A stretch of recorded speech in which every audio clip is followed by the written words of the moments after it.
Hello and welcome to Evaluation Toolkit Part 1. On behalf of the Native Connections team and Contracting Officer Representatives Maureen Madison and Jan Dunbar Cooper, I'd like to thank you all for joining us today. Thank you, BC, for that introduction. My name is Valerie Pingayak. I'm a Grantee Technical Assistant for Native Connections.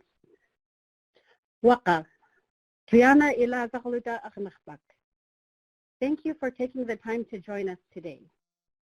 Thank you for your heart and for the work that you're doing for your communities. Thank you for having the strength to be able to meet your communities where they're at with the patience and wisdom to gently guide them to better tomorrows. We do this knowing that our ancestors have been doing this for generations through whatever hardships they faced, and we know they faced many. We, like our ancestors, continue to keep our eyes on the hills for better things to come.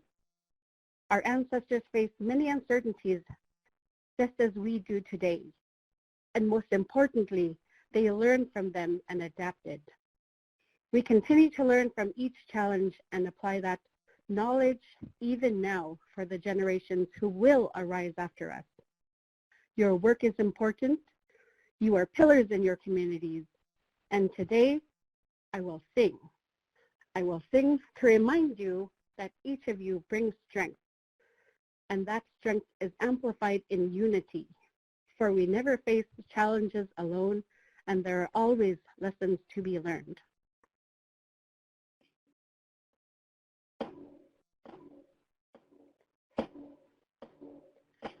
Yuhiyama mustagamkan, Yuhiyama mustagamkan, yeah, hey, hey, hey, hey, hey, Yuhiyama mustagamkan, Yuhiyama mustagamkan, yeah, hey, hey, hey, hey, hey. Okay, good morning, everybody. This is Deborah Radler. I am Grobant from North Central Montana. I live in Spokane, Washington, and I'm one of the Grantee Technical Assistants with Native Connections. And good afternoon and good morning, depending on where you're calling from. My name is Hunter Genia, and I come from the Ojibwe and Odawa Nations in the central lower part of Michigan. Wishing you all a prayerful day. And I am also one of the Grantee Technical Assistants for over 10 Native Connection grantees. Deborah? Thank you. Well, good morning and good afternoon, everybody. And this is the first in a series of 4 webinars about evaluation. By the end of the series, we think you'll have a greater understanding of how to tell your story through assessment and evaluation. Our focus today is on the new Evaluation Toolkit, Unit 1. Now, this toolkit is based on the American Indian Higher Education Consortium, or AIHEC's Evaluation Framework. We're also going to review how the Native Connections approach has provided a way to look at the importance of continual assessments and adjustments with your community starting from the beginning of the project. We're moving the evaluation and assessment process forward with this evaluation toolkit and these 4 webinars, and providing you with tools to discover, shape, and then tell your story from an Indigenous framework. Now, this toolkit is not meant to tell you what your story should be or how you should tell it. That's going to be up to you. But before we move forward, we want to ask you a question that you can put your answer in the chat box. This information will help your GTA to kind of get a better understanding of how you are approaching data collection and evaluation.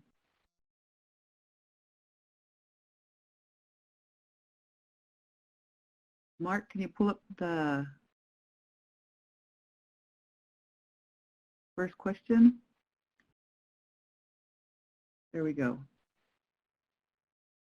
So consider the data that you have collected so far. Is it qualitative or quantitative data? Okay, wow, this is really interesting. It looks like we're starting out with quantitative data with a number of you, moving into qualitative. I think as we move through this webinar, you'll have and through these 4 webinars, you're going to have a better understanding of just how to use both of these data sources.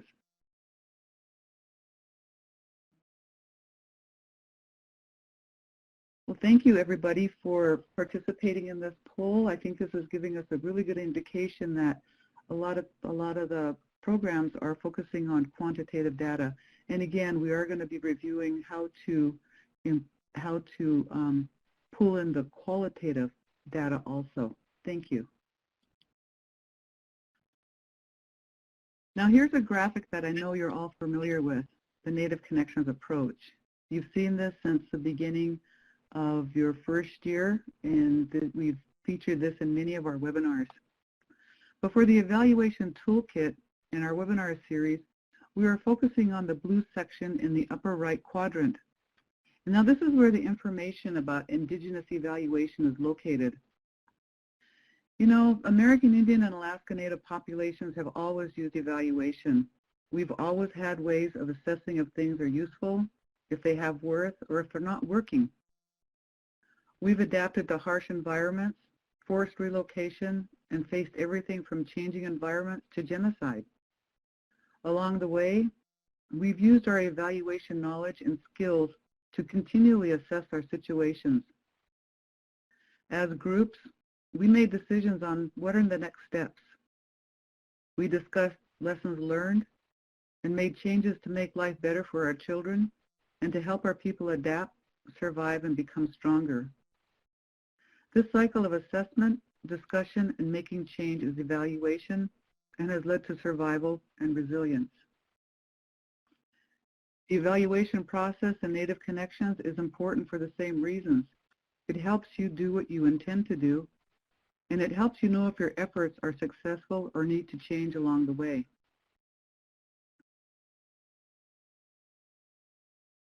Now, as previously noted, this toolkit aligns with the American Indian Higher Education Consortium's evaluation framework.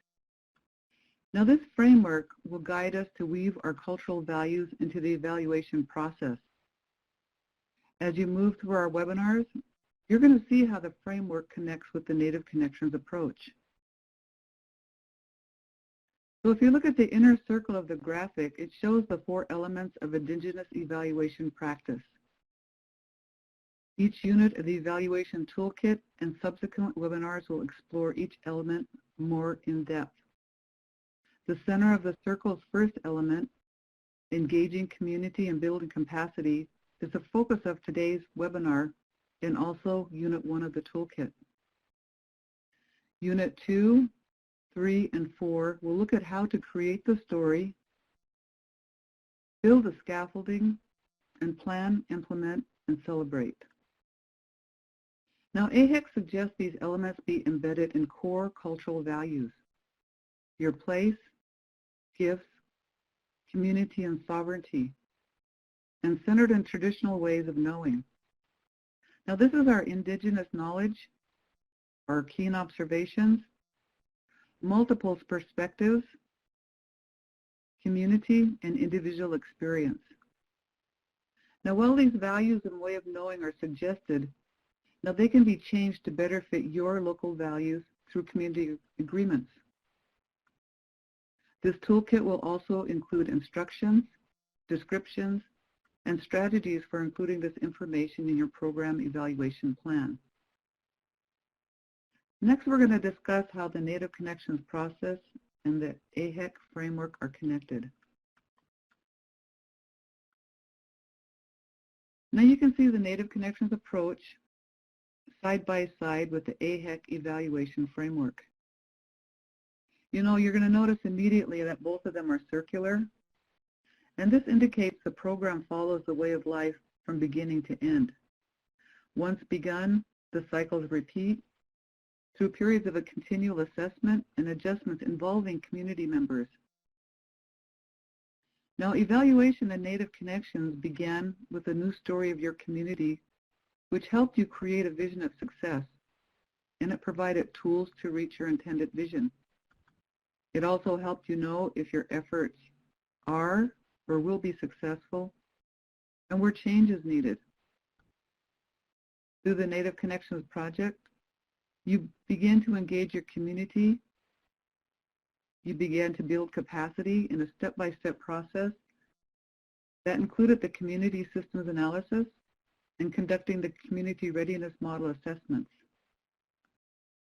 You developed data plans to measure success, and through discussion and analysis, you move this information forward in your engagement processes, which will continue throughout your programs and hopefully beyond. The AIHEC Evaluation Framework continues this process, but it moves into a way to honor traditional values, knowledge, and practice which are central to respect for community and tribal sovereignty. The AIHEC Framework stresses the importance of involving the community in a participatory evaluation approach where stakeholders are actively engaged. Participation occurs in all phases of the evaluation, from identifying relevant questions, developing the evaluation plan. And so your evaluation plan will help you gather and analyze data and reporting the results to the stakeholders. Putting both the Native Connections approach and the AIHEC Indigenous Framework together bring us to where we are today. And so it helps us to move a step closer to achieving your vision. The toolkit is going to provide you more in-depth information on the AIHEC framework and will list important things to consider when designing and evaluating. Telling the program's story, the first step in the evaluation process is to reflect on what the program plans to do. Now, you did this when you developed your SAP vision statement and the outcomes that you expect at the end of your 5-year grant. The strategic action plan you developed included a section on the data you are collecting. So your data describes how close or how far you are from your vision outcomes. Your data will also will tell us if we are there yet and if we have achieved our goals. So data can come in two ways. Qualitative data tells the quality of your story, and you document, and what happened. Quantitative data describes the impact of your story through numbers. How many youth did you serve? Partnerships were created, MOUs established or developed. So both qualitative and quantitative helps to tell your story. The strategic action plan is a story of how you plan to make a difference in suicide prevention, substance misuse, and mental health promotion. And your activities are the stories about the work you are doing to make change happen. So your data supports the story. Reporting your data tells the story. So as we progress through each of the 4 units of the toolkit, you'll see how the Native Connections approach and the Indigenous Evaluation Framework are interwoven. The circular framework will help you weave your story through the evaluation process and help you integrate evaluation throughout. And I just want to check in with my colleague and see if Deborah is back on. I'm back in. Right. Thank you for taking over for me there. I want to back up to this slide and just give you another perspective on what Hunter was talking to us about the program story. I wanted to talk to you a little bit about the picture that you see here. You know, you can see that an activity is happening. An elder is telling a story, And you can see that there's 3 people listening, and it looks like there's 2 youth there. But perhaps what we can't see is that there's additional people also listening to the story. So everybody is listening to the story and they're giving this elder their undivided attention. You know, once the story is over, maybe the people will have learned a lesson that they're going to think about for a while, and it's going to stick with them. If we're going to evaluate this storytelling event, there are 2 things that we could do. We could count the number of people present, who you see, and maybe who you don't see. This is going to be your quantitative data. Then we would find a way to document the quality of the story. What did he say? What did they hear? You know, what resonated with them? What did they take away from the story? That's going to be your qualitative data. So we can look at data in 2 ways through this picture. We can see that there's a qualitative and quantitative data that you can gather. Now, just to give you a shortened perspective on this, you know, your qualitative data is descriptive and conceptual. It documents what happened, what did he say, what did we hear, what was the story about, what was the lesson learned. The quantitative data is what you can count. In this picture, we see 4 people here, but maybe there's 4 more on the other side that we can't see. So you'd have 8 people here. So how many youths do you see? In this picture, we see 2. How many adults do we see? We see 2. So those are the people that are listening to the story. You know, in your Native Connections programs, many of you have created partnerships. How many of them did you do? How many were created? How many MOUs were established? So you can see that just from a simple picture like this, you can gather your qualitative data and quantitative data. So we have a question for you right now. And again, we've inserted questions throughout our slides to kind of help our GTAs get a better idea of how to help provide TA to you. So what are some of the ways that you are reporting your evaluation? Oh, no. We have considered the data you have collected so far. Is it qualitative or quantitative data? Well, I think we're going to have 2 up here. Let's see. Okay. Some of the ways that you are reporting. Okay, strategic, next one. Okay. Yeah, what are some of the ways you're reporting your data? So it looks like right now we have a number of people that are reporting in a written format. Some people are doing this in pictures. If you have other up there, you can use the chat box. And so it looks like Lisa has said through anecdotal information through focus groups. Hillary said graphic displays. Social media metrics like Facebook. Excellent. Yes. So you can see there are a number of different ways that you can report how you're telling your story. Now, Hunter talked a little bit about this one here, about the strategic action plan story. And again, you know, I really wanted to emphasize that as we move through each of the 4 units of the toolkit, you're going to see how the Native Connection approach and the Indigenous Evaluation Framework are interwoven. Again, both of those are circular. Let's see. I really like these comments that are coming up.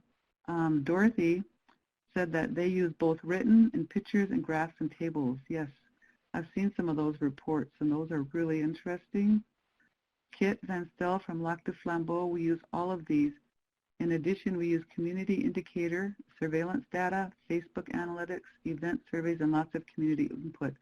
Also CRM workshops. That's great. Chrissy said we would love to know more about social media metrics. And I think you'll probably find some more information on that in some of the upcoming, on the other units of the toolkit. Lisa said written, photos, and social media metrics. Okay. So I think now I'm going to turn this over to Hunter, and he's going to talk about engaging communities.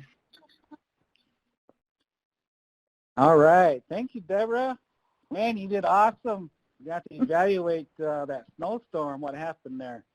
I have a real special announcement, though, and for all of you who participate in our polls are going to be eligible to win a bag of wild rice that I have that I will mail to you.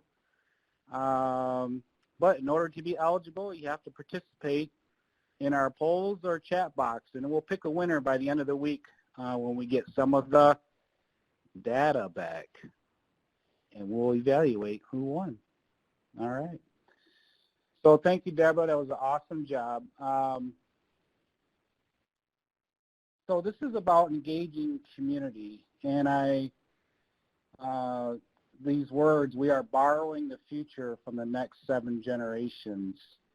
And so your Native Connections grant is focused on suicide prevention, mental health promotion, and substance misuse. It also relies heavily on an indigenous approach in that we are ensuring that the community is engaged throughout the full spectrum of the grant implementation. And so we see how engaging community, this section is tied and connected and woven throughout evaluation because we are evaluating our community members and citizens' participation, as Deborah had mentioned. And we do this through the CSA, through the CRM, through our community advisory boards. And so this Native Connections grant really does an awesome job in ensuring and recommending and making it required that our community's voice is throughout the process. So we call this community engagement empowerment evaluation, which we'll discuss more in detail in Unit 3. Empowerment evaluation depends on community engagement, and this philosophy inherently aligns well with our indigenous way of living in balance. It honors an indigenous approach to healing, wellness, and decision-making. So let's take a look at some of the core principles and values of communication. But before we do that, we are going to bring out another question for you about engaging community. And what we would like to know is, what is one effective community engagement activity that you have implemented? And if you could share that with us at this time. So what's your go-to one effective community engagement activity that you have implemented in your project?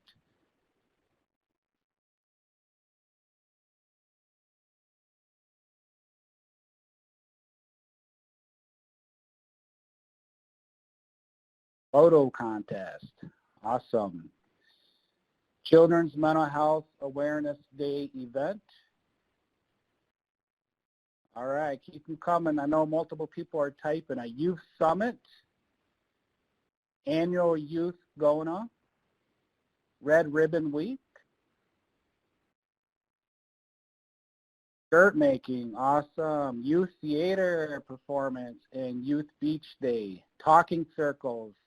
Holy, that wild rice must have woke you guys up. Here we go. Suicide prevention, walking week, youth and elders camp, Native Youth Leadership Academy, NYLA, awesome.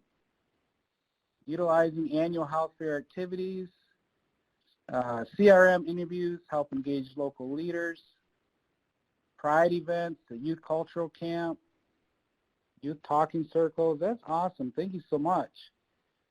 Yeah, and I see one of the things that's really kind of woven throughout here is the use of our culture. And, you know, the 10 Native Connections grantees that I work with, you know, and as well as when I talk to a lot of my GTA colleagues, we are all bragging about our own grantees and how much of an awesome job they're doing. So we really appreciate that, and thank you for sharing. You can continue to share because this information will be collected, and this webinar is recorded, so we'll make sure those who couldn't make it will get a copy of it. So, Indigenous approach accounts for culture, traditions, and ceremony from the beginning. And, you know, when we talk about Indigenous approach, the first aspect that we'll look at speaks to control. Now, that's not one of my particular favorite words, so I might use the term from an Indigenous point of view, sovereignty, as it really is about the timing and direction of launching evaluation in the community and the community owning the process. And by doing this, therefore, we are acknowledging that the community are the experts.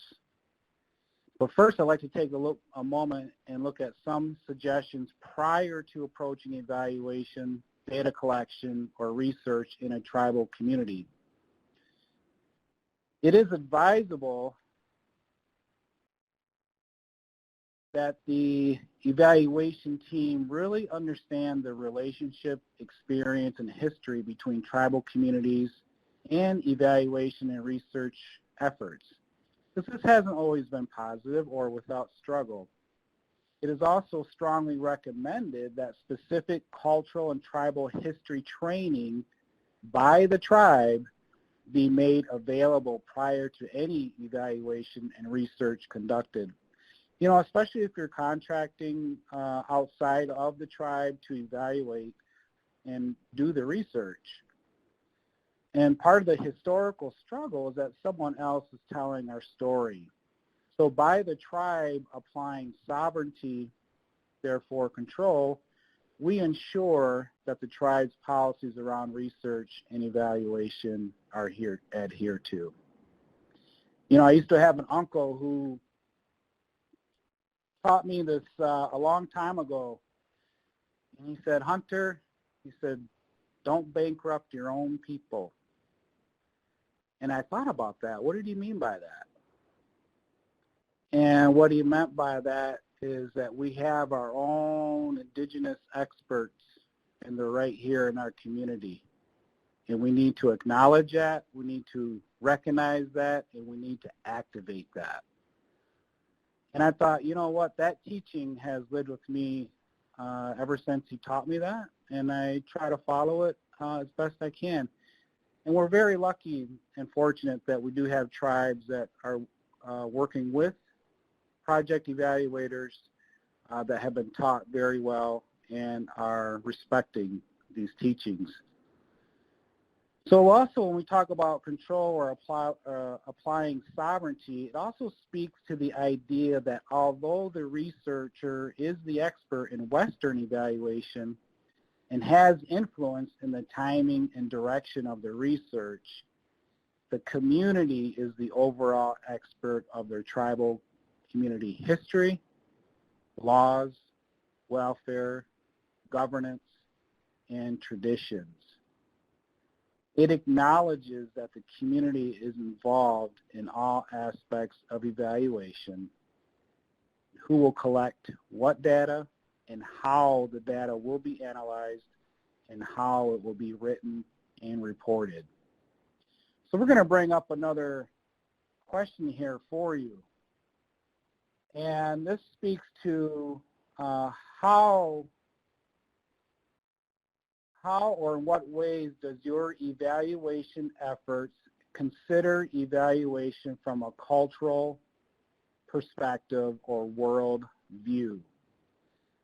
So if you can type into the box here, where just to the right of the photo there, you'll see at the top there, do your evaluation. Can you share with us just one example of how your grantee project considers evaluation from a cultural or traditional worldview or lens? And go ahead and type away, and we'll read off some of these. I know somebody wants that wild rice.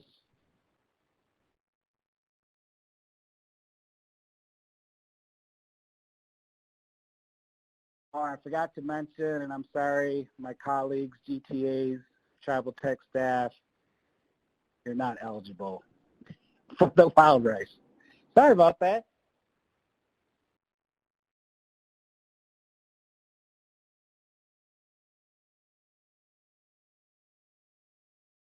Awesome. Jason, every program has a cultural connectivity scale. Very nice. I see a lot of people are typing, so we're going to give you a few more seconds to let those populate. Ingrid Stevens, incorporate native values like connectedness and humor. Nice. Yes, in our indigenous ways, we always say that humor is good medicine. As long as it's not at someone's expense, eh? So, and we got a few more people that are typing in here. Kit says, every aspect, culture is woven into the way we plan events, the way we advertise them, the way we design surveys, the way we analyze and interpret results, and try to integrate calmness and patience. Thank you, Kit. And Michael Lynn, we used fishing gloves as an incentive to survey our fishermen. Awesome. Oh, I like it. All my relatives around the Great Lakes, you got to pick up on that one now. You know, we got a lot of fishermen in the house today. Jody, the talking data gathering and storytelling versus written surveys. Oh, I like that. Yes. Storytelling. Talking circles. Hillary says we invite elders to comment on efforts. Yes, and that's, you know, one of the things that we talked about is understanding our culture and our values. We understand that our elders, you know, they're the wisdom keepers. They're the wise ones, and they help guide us and teach us. And so they should be involved from beginning to end, most certainly. And incorporating visual ways of learning more than linear and collective worldview, more than individualistic worldview. Invite elders, relatives, GONA, and GO-ANS.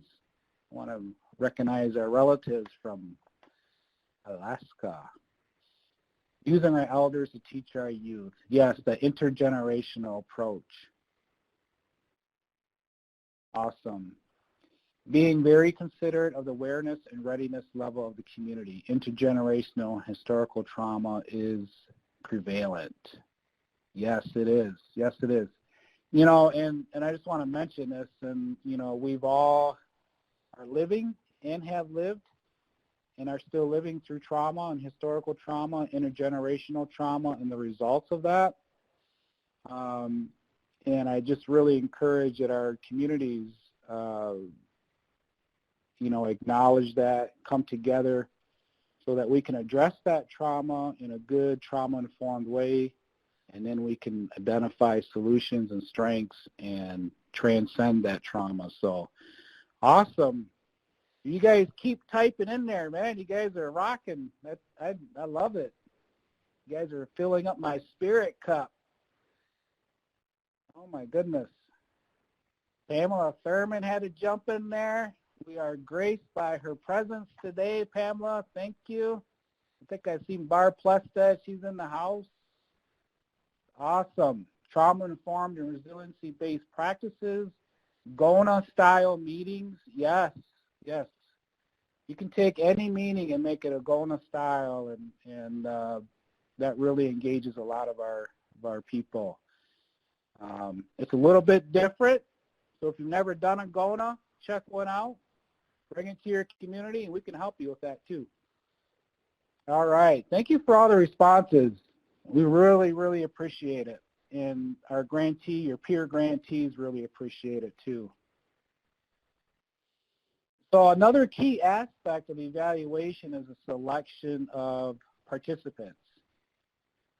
Now, many of you, if not all of you, have done community readiness models, implemented that in your community in order to collect information and understand what the readiness level of your community is to take action and make sure that they align with the activities align with the readiness scores.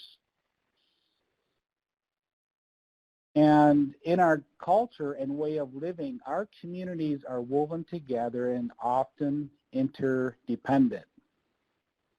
You know, so if you're sitting down with the youth and you're recruiting their youth, you might be recruiting grandma too, right? Because that's a part of that young person's life and has value and meaning. So we have to understand that, and we have to recognize that. We have to respect that. So in that part of evaluation, in that sense, does consider tribal protocol, etiquette, and traditions as they pertain to how to ask for assistance that is sensitive and respectful to cultural norms. Now here where I live in the Great Lakes, our Anishinaabe people, I know if I was coming into someone else's community and wanting to do a project there or work, I'm going to make sure I have lots of tobacco, right? I'm going to bring that same on. And if I'm asking something, I have to give something back, and that's one of our fundamental teachings. So understanding this could ensure that evaluation efforts are trauma-informed and are more acceptable to the community. Some ways tribal partners can advise and often assist is in the selection of participants. For instance, the CRM, key informant interviews, and how and to whom the information will be reported. They can also help in choosing the evaluation questions that will be asked to show the progress of the project. So using cultural etiquette when reporting to the stakeholders has been found to be useful. So some of you may decide that when you're reporting out the information to your community or to your leaders, you might bring a gift, you might have a feast, you might have a giveaway. Those are just some examples, but they also utilize our culture. So one of the key decisions then is to discuss and decide and how involved the tribal community stakeholders will be in evaluation, research, and data collection. And this should be determined by the tribal community, right? Don't bankrupt our own people. We want to make sure that they're involved, and they are key stakeholders. They are the key stakeholder, in my opinion. So this approach ensures that trust, respect, and sensitivity to cultural protocol and etiquette will be intact from beginning to end. This also reinforces the cultural strengths and resilience of the community. Therefore, we are reversing some of the harms of historical and generational trauma experienced because we're beginning to establish trust again.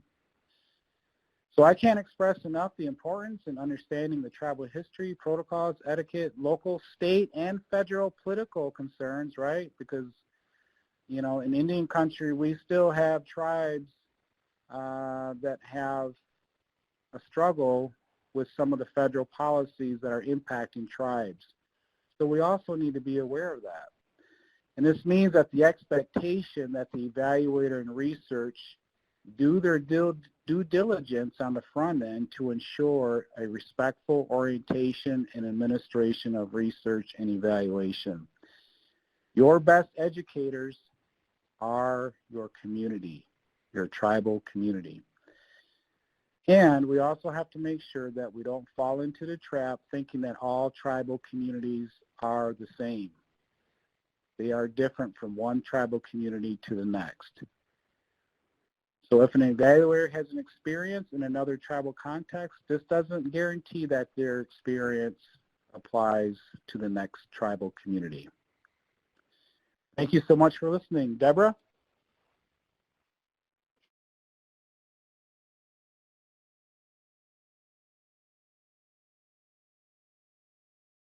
And you can see here some of the pictures here, meet the community where they are. And this, it would not be necessarily inappropriate to attend a youth gathering as long as you approach it the right way with some of the information I just shared in that approach. Your community is your best knowledge, and they will tell you the best way to move forward. Thank you. Okay. Oh, thank you, Hunter. So, you know, building community support should be a key consideration of your story. You know, building community capacity began with your community readiness assessment, which helped you determine your community's readiness to address suicide and substance misuse. Community support is a key element of your evaluation story. It's seen in the partnerships that are formed, the youth that are served, and the people and programs that have been brought together. So building your community support and expanding capacity is important to talk about throughout the life of your program. And I think in the poll questions that Hunter brought up, well, through his slides, you really gave a lot of good examples about how you're engaging your community and how you're really building that community support.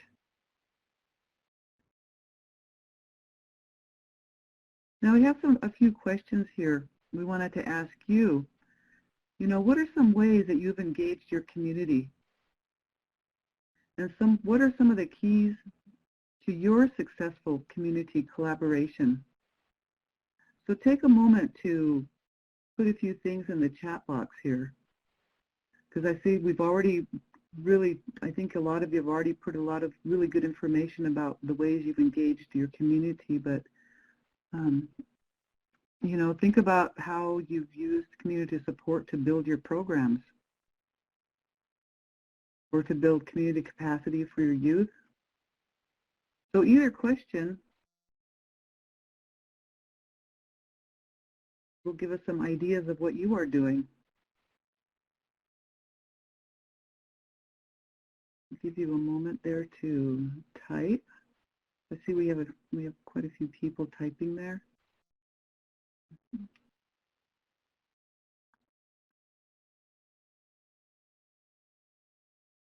So focus groups to design a resiliency game for youth. Thank you, Ingrid. Attending other community events. Yes, really looking at how you're increasing that community capacity. And Kit at Lac du Flambeau, our community readiness was really low. It has been effective for us to use tribal police dispatch data on suicide threats attempts to show the community the need for our program and the extent of our problem. Really good information. Social input survey. And Pamela, readiness interviews engage the community and help somewhat strategic plan in its annual modification. We also have an advisory board comprised of some community members. These are all great ways to engage your community and really get that successful community collaboration going. Hillary, ensuring that people filling a variety of roles in the community are invited to participate in planning.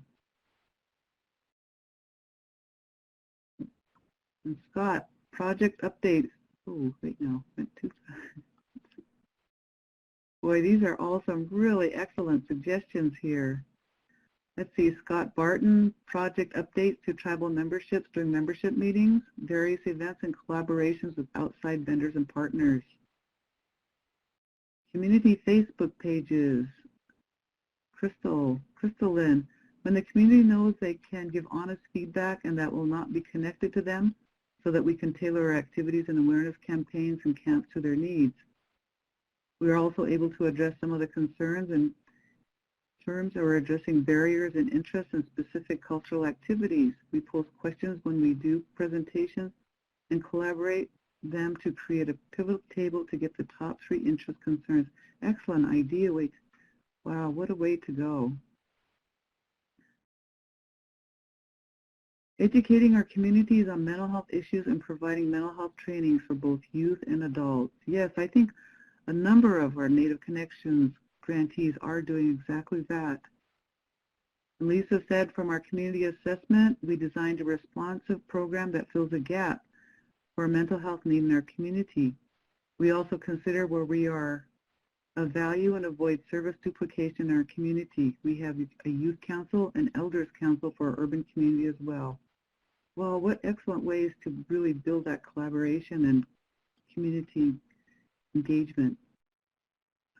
Stephanie said, most recently we've received a lot of positive feedback and support to our new youth council.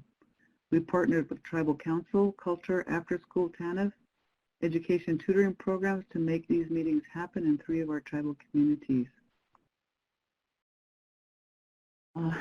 Hey, Deb, I Pamela see one from Brenna. And Okay. I just kind of wanted to mention her because they're from Minneapolis metropolitan area. Okay. And they're working with youth program leaders and citywide youth events to collaborate. So I think that's pretty awesome for all you urbans out there. Mm-hmm. Brenna's a good one to connect with. Thank you. Let's see, Amy up in Alaska said offering quarterly, monthly youth health and wellness spotlights sent out to our communities and established a regional youth advisory council. Well, thank you all for your input on that. Those are all some excellent ways, to see what you're doing in your communities and how you've really successfully engaged people. Okay. I want to kind of turn to something else that we've really emphasized in Unit 1. We did send out the first unit for this evaluation toolkit about a week ago. If you have not received it yet, please notify your GTA and they will get that out to you so that all these different moving pieces in this webinar today are all in that toolkit. In Unit 1, there's a suggestion that discusses the importance of including youth and other community members. And as we can see from this last question here, how you are all really, really making efforts to engage your youth and community members. But the one thing about that I think as GTAs here is how to keep your community members and your youth groups engaged. How do you keep them going, especially your youth, because as they move through the school system, middle school to high school to college, you can run into some ways that you might need guidance or training.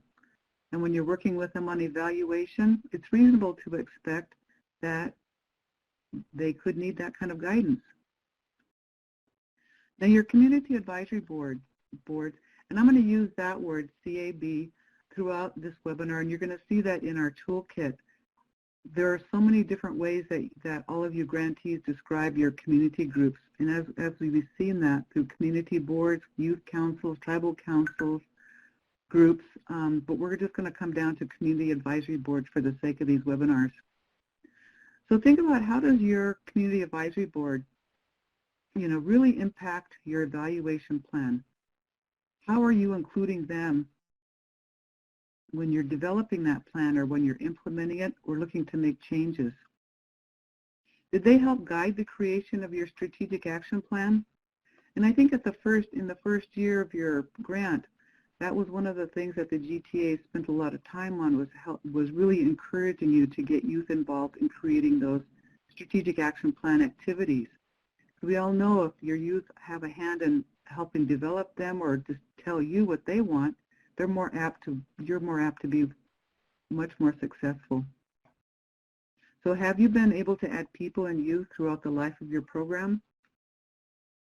What are some activities that you use to keep your CAB members involved and engaged? Now, we've also have some fact sheets available for you with further guidance on community coalition building, and then again, your GTAs will be providing those to you.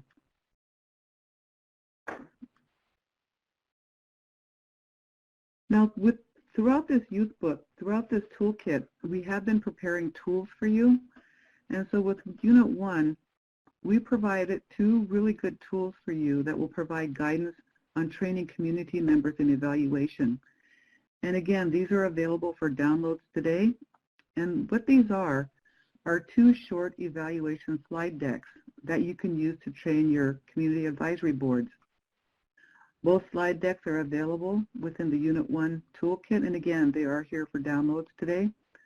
And these are provided as a guide for you to use depending on your need to build capacity with your groups. So feel free to modify the slides as necessary.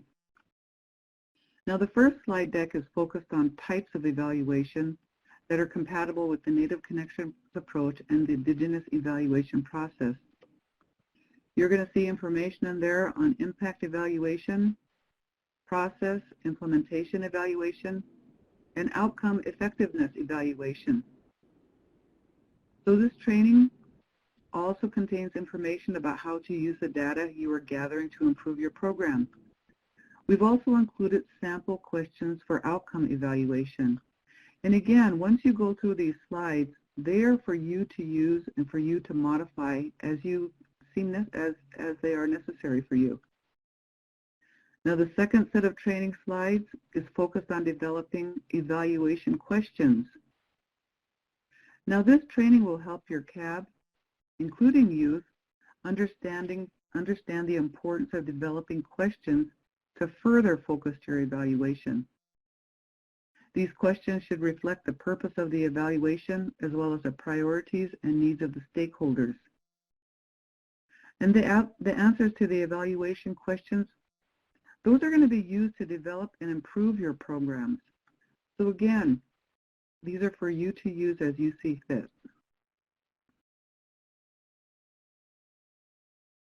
We had a few more questions for you.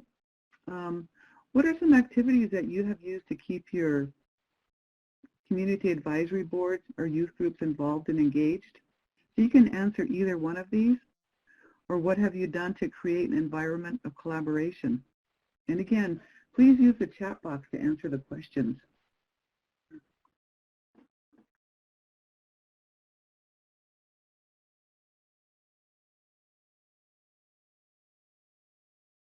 Okay. I think so far we've seen so many good information through all these different questions. Pam says we provide them updates, give them small gifts, and definitely feed them a good lunch. Let's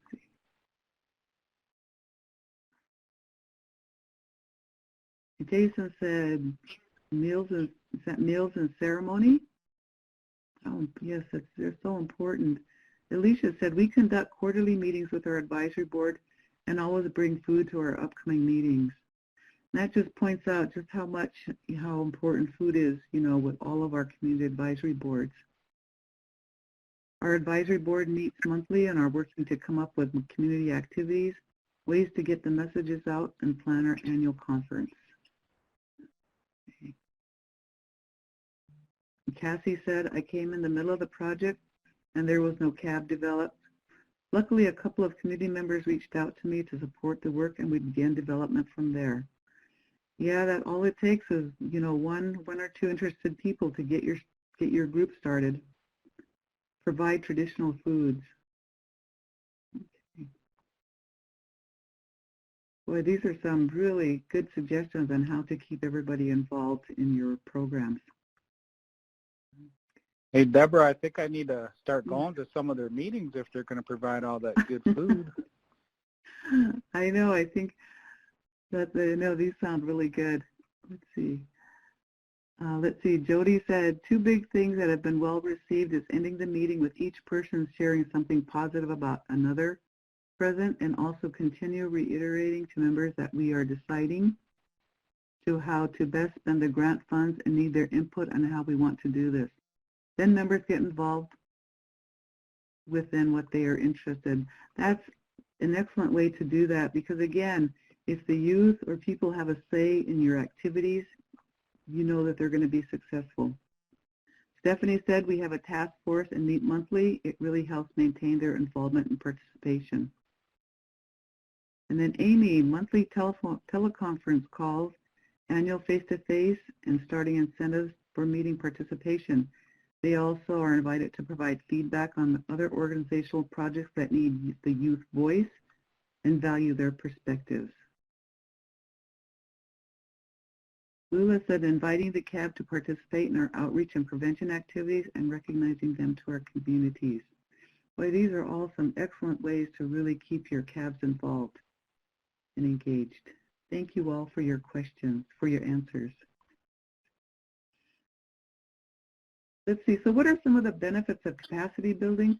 I think in all of these answers that we've been, reading, that I've been reading here, that you've all helped to bring forward, like Brianna says, opening with icebreaker questions like favorite childhood memories. This helps the group get to know each other more than just professionally. I think this helps everyone care about the people in their groups.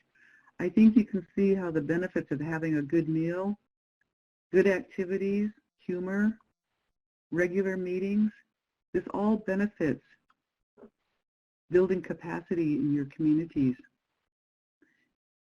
I think from all of these answers that we have up here, this really shows that your CAB members will know and have a better understanding of your program. They're going to get involved with your program.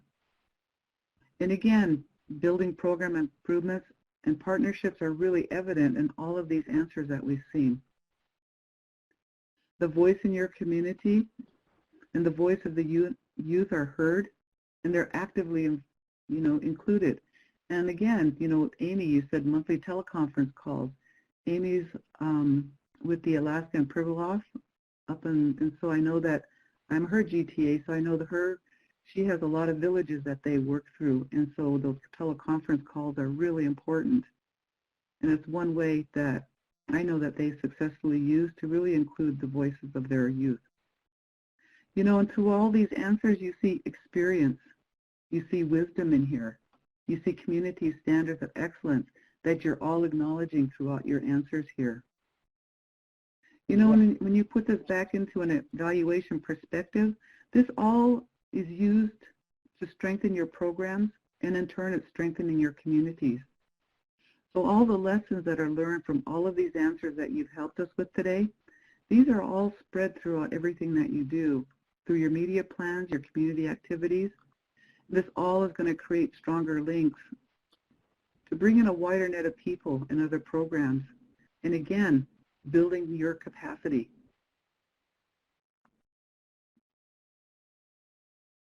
Now, we also cover the IRB, Institutional Review Board, briefly in this Unit 1.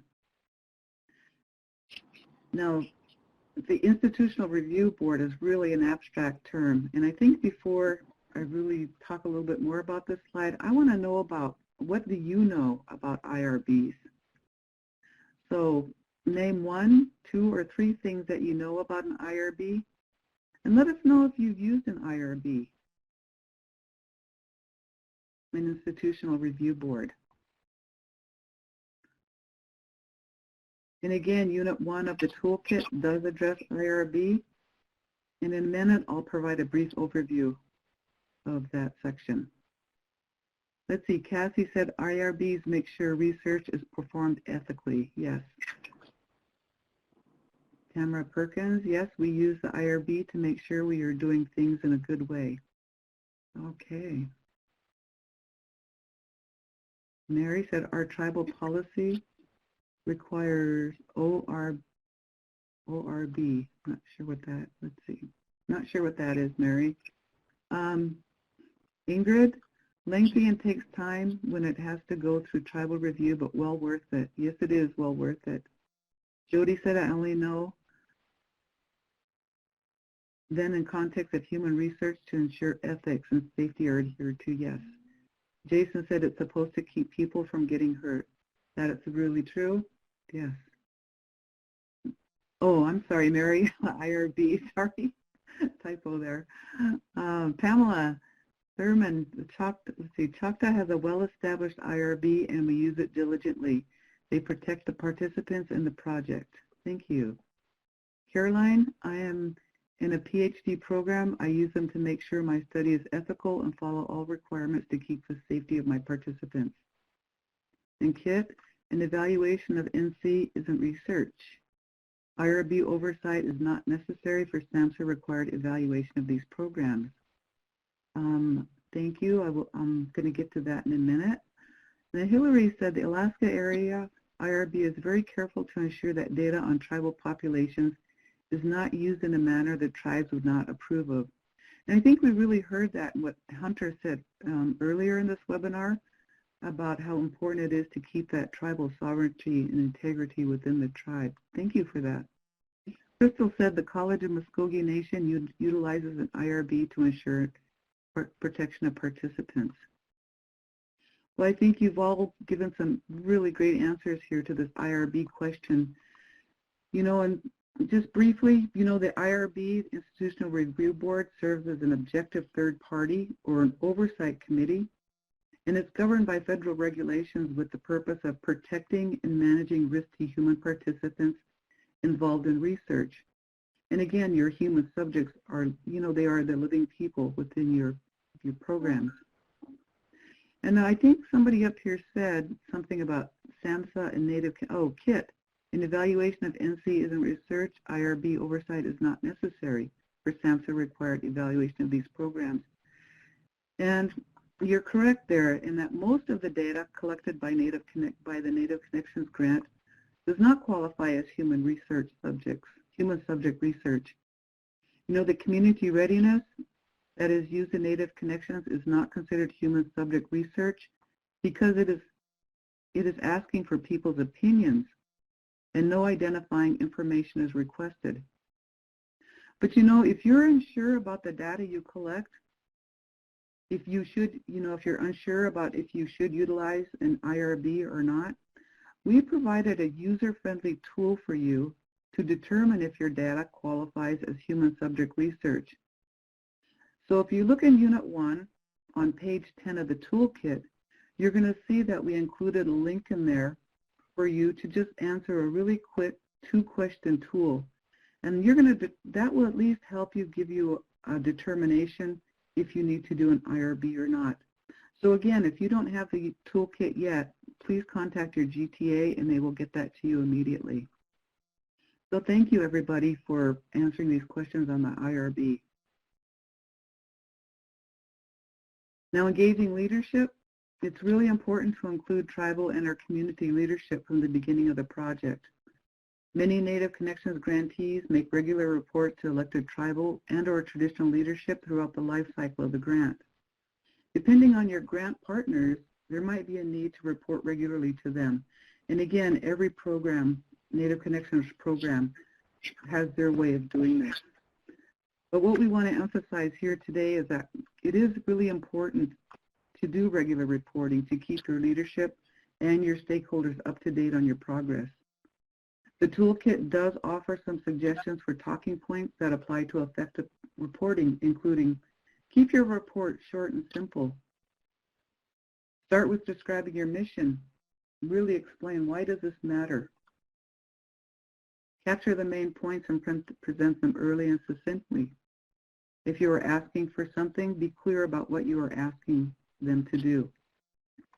And think about what matters most to your audience and what questions they may want answered, and focus your talking points or report on those. And I think with all of you Native Connections grantees, you know, you really do come up with some good reports, and I think I know with my grantees, I've seen these I've seen some of the reports that you've done through your annual reports. Now, in summary, you know, we hope that this has been a good introduction to the Evaluation Toolkit, Unit 1. Now, this is going to help you tell your story, or to begin to tell your story through the evaluation process. We've discussed the importance of control, sovereignty, how important it is to keep that culture within your evaluation plan. Community and capacity building go hand in hand and are greatly enhanced when community members are engaged and empowered to take part in the evaluation process. Unit 2 will further explore how your evaluation story can be understood through a logic model process. We will look at the process and outcome evaluation and explore ways to use this information for program improvements. Now again, we have provided tools and resources which will be coming with each of the subsequent units as we go through them. And again, these are going to be provided so that you can continue the process of creating your story through the evaluation process. BC, I'll give it back to you.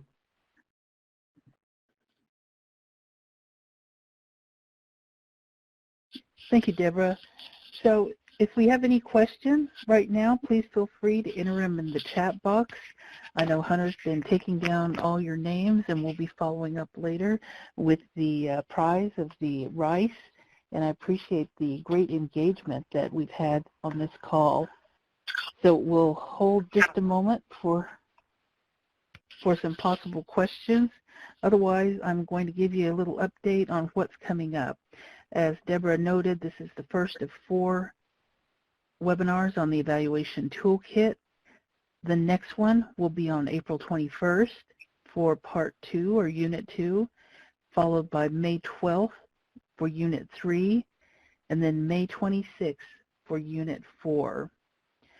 So it does look like we have a couple people typing here.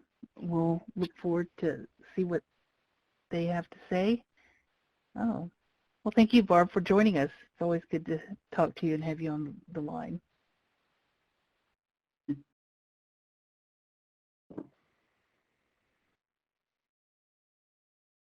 So, Hunter or Deb, any comments as we're waiting for folks to, I see folks are typing in here. Yes, Ingrid, it absolutely does feel good to be connected, and we appreciate all of you for joining us. We know we're going through a stressful time, and, you know, however we can help you, we are happy to be here, and we appreciate you joining us here today.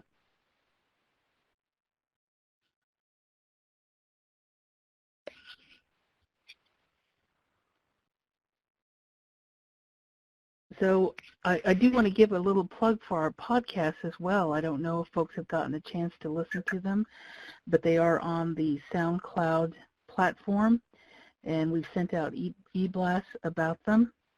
And we've had about, I believe, 4 at this point about working with tribal governments, about engaging youth, new youth, sustainability, and our latest one is Two-Spirit Youth, and that was really, really good.